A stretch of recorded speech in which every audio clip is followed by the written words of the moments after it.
ओ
समादरणीय धार्मिक सज्जन जी,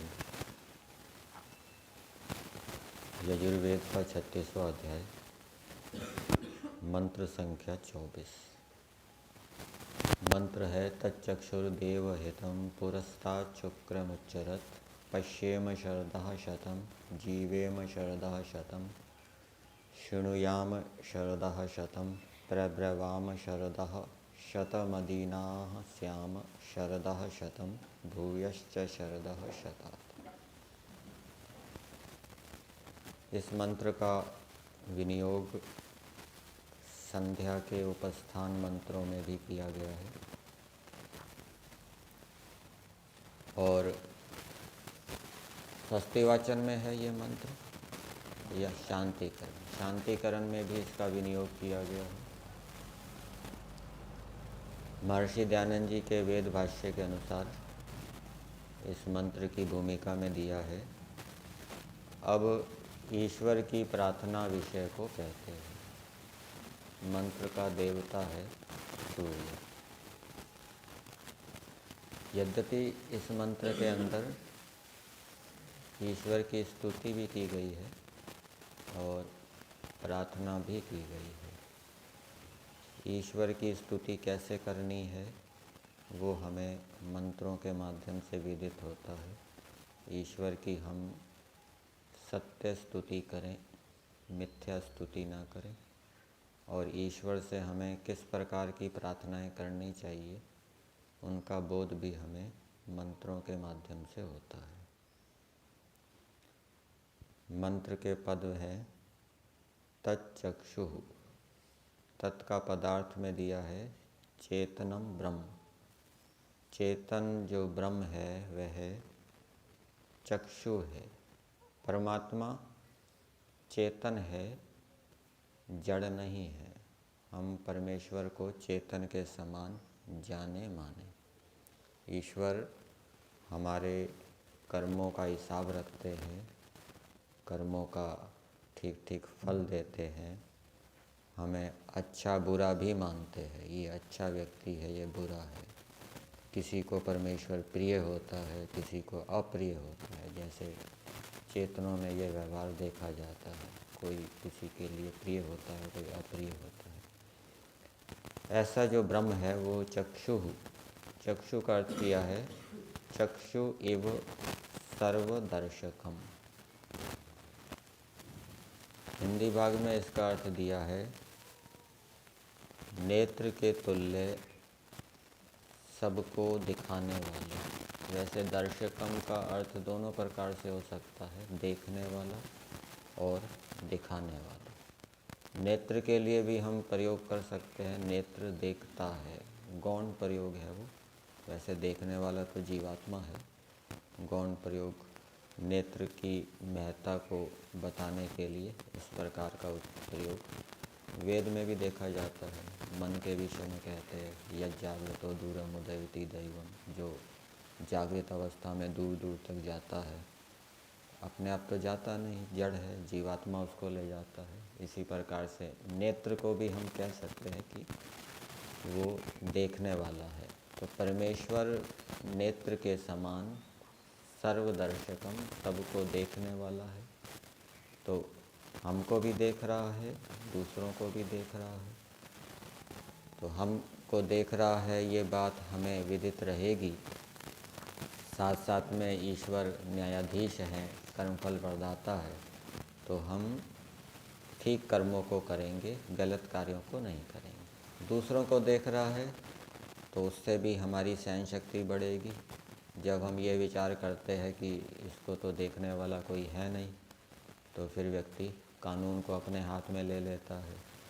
तो जब ये हमें बोध होगा कि परमेश्वर दूसरे को भी देख रहा है, उसके कर्मों का हिसाब रख रहा है, फल देगा, तो उसके प्रति हमारे मन में द्वेष भाव उत्पन्न नहीं होगा। दूसरा, परमेश्वर चक्षु के समान सबको दिखाने वाला है। ईश्वर ने हम जीवात्माओं को सूक्ष्म शरीर, स्थूल शरीर आदि साधन दिए, नेत्र दिए और सूर्य का प्रकाश दिया। यदि ये ईश्वर साधन नहीं देता तो हम किसी भी पदार्थ को नहीं देख सकते थे। तो ईश्वर ने ये साधन देकर हमें सारे संसार को दिखाया है। ये ईश्वर का हमारे ऊपर उपकार है। फिर आगे ईश्वर के विषय में बता रहे हैं, देव हितम। ईश्वर देवों का हित करने वाला है। इसका मतलब ये नहीं है कि ईश्वर दूसरे प्राणियों का हित नहीं करता। ईश्वर सभी प्राणियों का हित करता है, लेकिन जो देव हैं, धार्मिक हैं, विद्वान हैं, शिष्ट हैं, उनका हित ईश्वर विशेष रूप से करता है। उनको विशेष रूप से ईश्वर विज्ञान देता है, प्रेरणा देता है। तो देव हितम, हम भी यदि चाहते हैं कि परमेश्वर हमारा हित करे, हमें धारण करे, हमें विद्या दे, हमें प्रेरणा दे, हमें विज्ञान दे, तो हमें भी देव बनना पड़ेगा, धार्मिक बनना पड़ेगा, विद्वान बनना पड़ेगा, शिष्ट बनना पड़ेगा। संस्कृत भाग में अर्थ दिया है, देवेभ्यो विद्वद्भ्यो हितकारी, जो विद्वानों के लिए हितकारी है। तो वेद के अंदर जो विद्वान होता है वो शाब्दिक विद्वान नहीं होता, वो जैसी बात को जानता है वैसा व्यवहार के अंदर भी लाता है। ठीक है, तो ऐसा जो धार्मिक भी है, विद्वान भी है, ईश्वर उनका हित करने वाला है। इसका मतलब ये नहीं है जो केवल धार्मिक है उसका हित नहीं करता। धार्मिक का भी ईश्वर विशेष रूप से हित करता है, और जो धार्मिक के साथ विद्वान भी है उसको और अधिक ईश्वर से लाभ होता है। फिर आगे दिया है, पुरस्तात् शुक्र मुच्चरत। वो जो परमेश्वर है वो पूर्व कालात, पहले के समय से शुक्रम, शुद्ध है। तो ईश्वर शुद्ध है, हम भी शुद्ध होना चाहते हैं। यद्यपि हम स्वभाव से शुद्ध हैं, पवित्र हैं, लेकिन निमित्त के कारण अपवित्र हो जाते हैं। तो यदि हम अपनी नैमित्तिक अपवित्रता को, अशुद्धि को दूर करना चाहते हैं तो हमें शुद्ध की उपासना करनी चाहिए। शुद्ध परमेश्वर का विचार करेंगे, चिंतन करेंगे, तो हमारे अंदर भी शुद्धता को धारण करने की प्रेरणा मिलेगी। और हम शुद्ध कैसे होंगे, उसके लिए कुछ क्रियाकलाप भी करना पड़ेगा, योग के अंगों का अनुष्ठान करना पड़ेगा, उससे अशुद्धि का क्षय होगा। तो परमेश्वर पहले से सदा से शुद्ध है, सदा शुद्ध रहेगा।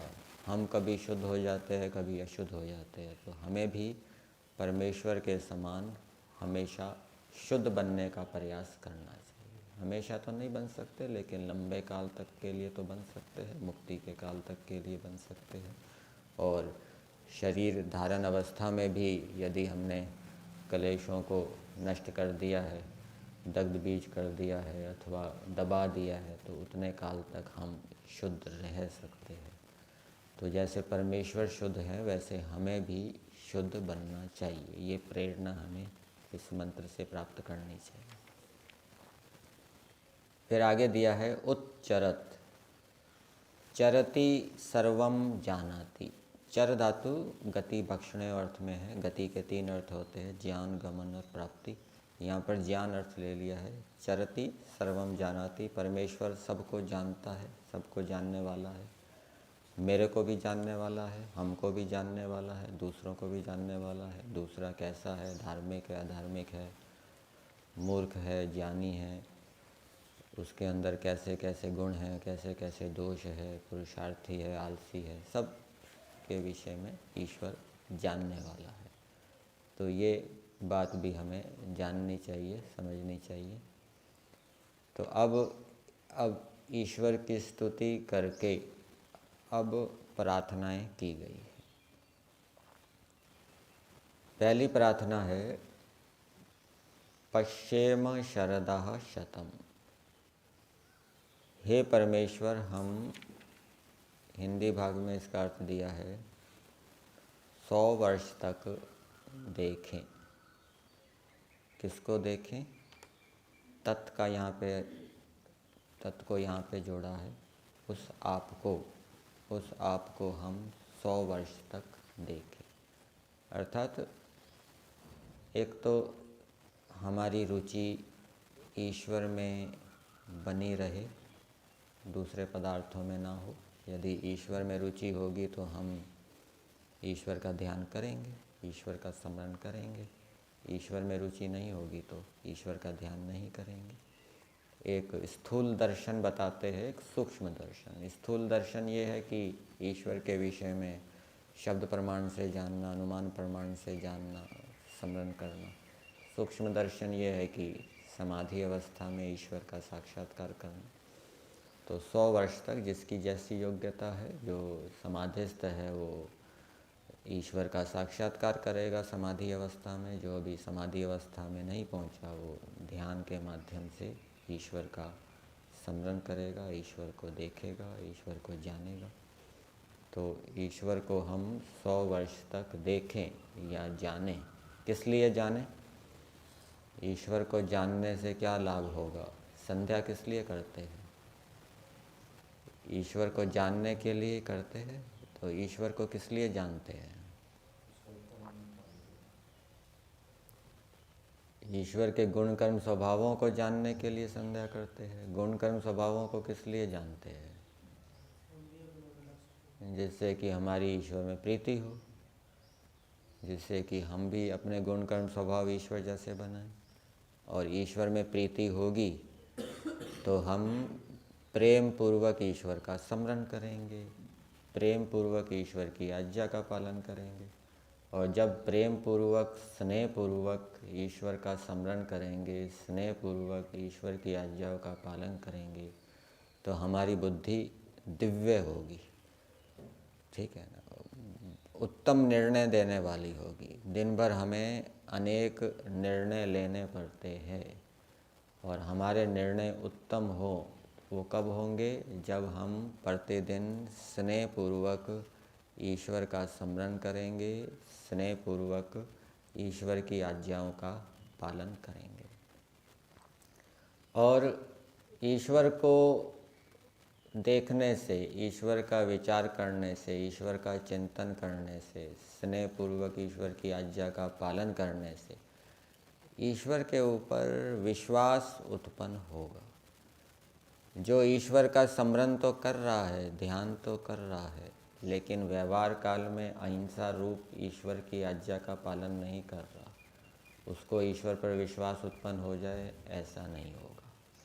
और जो व्यवहार में ईश्वर की आज्ञाओं का पालन तो कर रहा है लेकिन ईश्वर का ध्यान नहीं करता, चिंतन नहीं करता, ईश्वर के विषय में जानता नहीं, उसको भी ईश्वर पर विश्वास उत्पन्न हो जाए, वो संभव नहीं है। तो ईश्वर पर विश्वास किसको उत्पन्न होगा?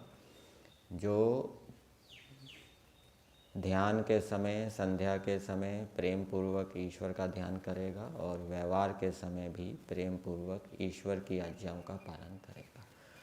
और जब ईश्वर में विश्वास उत्पन्न होगा तो फिर वो निश्चिंत हो जाएगा। जैसे कोई धनवान, बुद्धिमान, शक्तिशाली व्यक्ति हमारे साथ हो, हमारा सहयोगी हो, तो हम निश्चिंत हो जाते हैं इसी प्रकार से जब हमें ईश्वर पर विश्वास होगा कि ईश्वर हमारा सहयोगी है और वो बड़ा धनवान है, ऐश्वर्यशाली है, शक्तिशाली है, बुद्धिमान है, तो जीवन के अंदर जो अनेक समस्याएं आ सकती हैं, आती है, उनके आने पर हम निश्चिंत रहेंगे, घबराएंगे नहीं।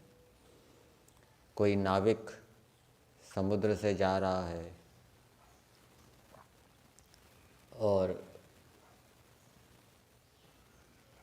नाविक ना लीजिए, कोई दूसरे यात्री हैं, वो समुद्र से जा रहे हैं नौका के माध्यम से, और उस नौका का जो खवैया है वो कोई कुशल है, अच्छा अनुभवी है, तो समुद्र के अंदर तूफ़ान आ जाए तो वो घबराते नहीं हैं, कि उनको पता है कि भाई हमारा जो चालक है वो कुशल है, अनुभवी है, बुद्धिमान है। इसी प्रकार से यदि हम आध्यात्मिक जीवन का संचालक परमेश्वर को मानेंगे तो फिर जीवन के अंदर जो समस्याएं आती है, बाधाएं आती है, कष्ट आते हैं, उनके आने पर हम घबराएंगे नहीं, क्योंकि ईश्वर हमें ठीक मार्गदर्शन करेगा, ठीक रास्ते से ले जाएगा, घबराने की बात नहीं। तो पश्चिम श्रद्धा शतम, ये ईश्वर का ध्यान करने से हमें लाभ होगा। ईश्वर में विश्वास होगा, ईश्वर के विश्वास होने से हम निश्चिंत होंगे, आपत्तियों के आने पर, समस्याओं के आने पर हम घबराएंगे नहीं। जीवेम शरदः शतम, 100 वर्ष तक हम जिए। केवल जीने की बात नहीं है, हमें विशेष रूप से जीना है, अर्थात ईश्वर की आज्ञाओं का पालन करते हुए जी। यदि ईश्वर की आज्ञाओं का पालन नहीं करेंगे तो फिर वो जीना पशुओं के समान जीना होता है, पशु भी हर समय दुखी रहते हैं। तो यदि हम ईश्वर की आज्ञाओं का पालन करते हुए जिएंगे तो वो जीना होगा, हम आनंदपूर्वक हर्ष में जिएंगे। तो ईश्वर की आज्ञाएं क्या है वो भी हमें जानना चाहिए। ईश्वर चाहता है कि वो मनुष्य अच्छे अच्छे गुणों को अपने जीवन के अंदर धारण करे। इसके लिए आवश्यक है कि वो दूसरों के गुणों को देखें, दूसरों के गुणों का विचार करें, दूसरों को गुणों का दान दें। गुणों का दान देना भी होता है। कैसे? धन का दान तो देते हैं, गुणों का दान क्या होता है? हाँ जी। कोई निराश हो रहा है, उसको हमने आशावादी बना दिया, ये गुणों का दान है। कोई अधीर हो रहा है, धैर्य खो रहा है, उसको हमने ढांढस बढ़ा दिया, धैर्य बढ़ा दिया, ये उसके अंदर हमने धैर्य गुण को उत्पन्न कर दिया। कोई मूर्ख है, उसको हमने विद्या दे दी। ठीक है, तो ये गुणों का दान देना, गुणों को देखना, गुणों को धारण करना, ये क्या है? ये ईश्वर की आज्ञा। तो जीवेम शरदा शतम, हम 100 वर्ष तक अच्छे अच्छे गुणों को धारण करते हुए सुशोभित हो। जैसे वृक्ष होता है, वृक्ष पत्तों से, फूलों से, फलों से सुशोभित होता है, और यदि वृक्ष के ऊपर पत्ते, फूल, फल ना हो, केवल ठूंठ हो, तो वो सुशोभित नहीं होता। इसी प्रकार से जो जीवात्मा अच्छे अच्छे गुणों से युक्त होता है, वेद आदि शास्त्रों के ज्ञान से युक्त होता है, विद्या से युक्त होता है, वो संसार के अंदर सुशोभित होता है। तो ईश्वर का मनुष्यों के लिए ये आदेश है कि वो अच्छे अच्छे गुणों से सुशोभित हों संसार के अंदर, और दूसरों को भी सुशोभित करें। शृणुयाम शरदः शतम, इसका अर्थ किया है 100 वर्षों तक हम शास्त्रों या मंगल वचनों को सुने। 100 वर्षों तक सुने। आजकल औसत आयु 70 वर्ष बताई जाती है, और 70 वर्ष के बाद फिर वरिष्ठ नागरिक, अमुक व्यक्ति वरिष्ठ नागरिक हो गया, ऐसी घोषणा कर दी जाती है, लेकिन 60 के बाद होगा। और वेद के अंदर औसत आयु कितनी बताई गई है? 100 वर्ष। तो 100 वर्ष तक हम मंगल वचनों को सुने, शास्त्रों को सुने, हमारी सुनने की शक्ति बनी रहे। तो शास्त्रों को पढ़ते रहेंगे, मंगल वचनों को सुनते रहेंगे तो क्या लाभ होगा? विद्या की रक्षा होगी। नहीं तो शास्त्रों को सुनना छोड़ देंगे तो भूल जाएंगे, विद्या की रक्षा नहीं होगी। और भूल जाएंगे तो फिर व्यवहार के अंदर कैसे होगा? तो शृणुयाम शास्त्रों या मंगल वचनों को, कल्याणकारी वचनों को, ये अन्यत्र मंत्र में बताया है, भद्रम कर्णेभिः शृणुयाम देवः, कल्याणकारी वचन, ऐसे वचन जिससे कि हमें प्रेरणाएं मिले, हमारे अच्छे संस्कार जागे। ऐसे वचनों को ना सुने जिससे कि बुरे संस्कार जागे, गलत प्रेरणाएं मिले। और फिर प्रब्रवाम श्रद्धाशतम, 100 वर्षों तक हम पढ़ावें व उपदेश। ऐसे ऐसे विद्वान भी आपको मिलेंगे जो 100 वर्ष तक पढ़ाते हैं, उपदेश करते हैं। और कुछ ऐसे होते हैं जो 70 वर्ष के बाद तो छूट जाते हैं, फिर वो देख भी नहीं सकते, सुन भी नहीं सकते, बोल भी नहीं सकते। 15-20 साल ऐसे चले जाते हैं बिना पढ़ाए, बिना उपदेश करे। तो ऐसी स्थिति ना हो, हम दीन ही, वो आगे बताएंगे। और अदीनः स्याम श्रद्धाशतम, 100 वर्ष तक हम दीनता रहित रहें। पराधीन सपने हूँ सुख नाही, पराधीनता में, सपने में भी सुख नहीं। तो हम इन इंद्रियों के गुलाम ना हो जाए, ठीक है ना। इंद्रियों को अपने वश में रखें, इंद्रियों को स्वस्थ रखें, दूसरे साधनों के गुलाम ना हो जाए। अब जिसके पैर नहीं चलते वो बेचारा लाठी का सहारा लेना पड़ता है, नेत्र के लिए चश्मे का सहारा लेना पड़ता है। तो इस प्रकार की स्थिति ना हो, तो पूरी शक्ति हम अपने सभी अंग प्रत्यंगों को स्वस्थ रखने में इस मंत्र के भावार्थ में दिया है। और एक बात और लिखी है, भूयः भूयश्च श्रद्धा, 100 वर्ष से भी अधिक हम इस प्रकार से ईश्वर के विषय में ध्यान करते रहें, चिंतन करते रहें, उपदेश करते रहें, पढ़ाते रहें और शास्त्रों को सुनते रहें। 100 वर्षों से भी अधिक हमारा जो जीवन है पवित्र बने, निर्मल बनता रहे, ये वेद का संदेश है। इस मंत्र के भावार्थ में दिया है, हे परमेश्वर, आपकी कृपा और आपके विज्ञान से आपकी रचना को देखते हुए, ईश्वर की जब कृपा होगी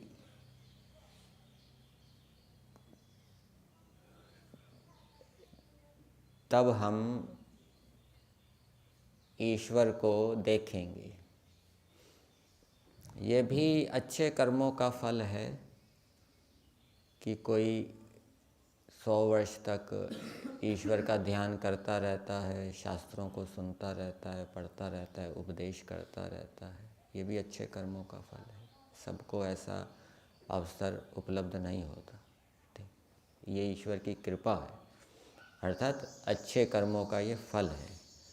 तो आपकी कृपा और आपके विज्ञान से, आपके विज्ञान से मतलब ईश्वर संबंधित विज्ञान, ईश्वर के गुण कर्म स्वभाव से संबंधित विज्ञान। एक तो सामान्य ज्ञान होता है ईश्वर के गुण कर्म स्वभाव से संबंधित, और विशेष ज्ञान, जब ईश्वर के गुण कर्म स्वभाव से संबंधित विशेष ज्ञान होगा या ईश्वर का विशेष विज्ञान होगा, तब हमें ईश्वर पर श्रद्धा उत्पन्न होगी, श्रद्धा में ईश्वर के प्रति प्रेम होगा। और जब तक केवल शाब्दिक ज्ञान ही रहेगा ईश्वर के गुण कर्म स्वभावों के विषय में, तब तक ईश्वर में प्रेम उत्पन्न नहीं होगा। तो ईश्वर का विज्ञान भी ईश्वर देता है, तब हमें ईश्वर के प्रति श्रद्धा उत्पन्न होती है। आपके विज्ञान से आपकी रचना को देखते हुए आपके साथ युक्त, निरोग और सावधान हुए हम लोग समस्त इंद्रियों से युक्त 100 वर्ष से भी अधिक जीवें। तो आपके विज्ञान से आपकी रचना को देखते हुए, मतलब कि ईश्वर की जो सृष्टि देखनी है, ईश्वर की सृष्टि को जानना है, वो भी आवश्यक है। सृष्टि को यदि नहीं जानेंगे तो संसार में हम ठीक प्रकार से नहीं जी पाएंगे। जिन पदार्थों का हम उपयोग करते हैं उनका ज्ञान विज्ञान भी होना चाहिए। आपके साथ युक्त, तो परमेश्वर के साथ युक्त रहना है। निरोग और सावधान हुए हम लोग, और सावधान भी रहना है। यज्ञ के मंत्र में बोलते हैं, ओम उद्बुद्ध्यस्वाग्ने प्रति जागरहि। उद्बुद्ध्यस्व, हे विद्वन तुम जागृत हो जाओ, जागो, मतलब कि सावधान रहो। सावधानी भी आवश्यक है। जो सावधान रहेगा वो गिरने से बचेगा, पाप से बचेगा। और जैसे ही सावधानी हट जाएगी तो फिर वो गिर सकता है, पाप उसके अंदर प्रवेश कर सकता है।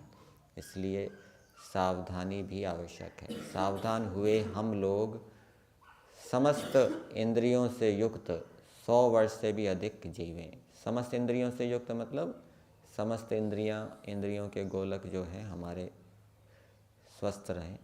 आँख यदि खराब हो गई दोनों, तो फिर हम समस्त इंद्रियों से युक्त नहीं रहे। कान से बहरे हो गए तो हम समस्त इंद्रियों से युक्त नहीं हुए। तो ये सभी इंद्रियों के गोलक स्वस्थ रहें। 100 वर्ष से भी अधिक जीवें। सत्य शास्त्रों और आपके गुणों को सुने। शृणुयाम, ईश्वर के गुणों को भी हम सुनते रहें 100 वर्षों तक, और सत्य शास्त्रों को भी सुनते रहें।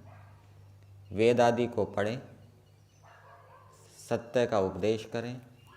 कभी किसी वस्तु के बिना पराधीन ना हो, अर्थात हम दरिद्र ना हो, ऐश्वर्यशाली हो, हमारे पास आवश्यकता की सभी साधन हो। सदैव स्वतंत्र हुए निरंतर आनंद भोगें और दूसरों को आनंदित करें। ये एक बात और जोड़ दी है मंत्र में, तो अपने लिए प्रार्थना की है कि हम इस प्रकार से आनंदित हों स्वतंत्र रहते हुए, और भावार्थ में ये भी लिखा है दूसरों को भी आनंदित करें। ठीक है ना। स्वयं भी हम 100 वर्ष तक इस प्रकार से जिएं और दूसरों को भी प्रेरित करें, दूसरों का भी जीवन इस प्रकार से बनाने का प्रयास करें। तो मंत्र का संदेश मनुष्यों के लिए ये है कि मनुष्यों को ईश्वर का ध्यान स्मरण करना चाहिए। उनका जीवन पवित्र हो, पवित्र जीवन से युक्त हो वो, और ईश्वर के गुणों को, शास्त्रों को हमें सुनते रहना चाहिए, पढ़ते रहना चाहिए, और उनका उपदेश भी करते रहना चाहिए, पढ़ाते भी रहना चाहिए। क्योंकि यदि शास्त्रों को हमने पढ़ लिया, उपदेश नहीं किया, तो विद्या की रक्षा, धर्म की रक्षा नहीं होगी। विद्या की वृद्धि, धर्म की वृद्धि नहीं होगी। तो धर्म की वृद्धि होती रहे, विद्या की वृद्धि होती रहे, इसके लिए शास्त्रों को भी दूसरों को उपदेश करते रहना चाहिए, पढ़ाते रहना चाहिए। और सतर्क सावधान रहते हुए मनुष्यों को ये प्रयास करना चाहिए कि वो 100 वर्ष अथवा उससे भी अधिक स्वस्थ रहें। यही था।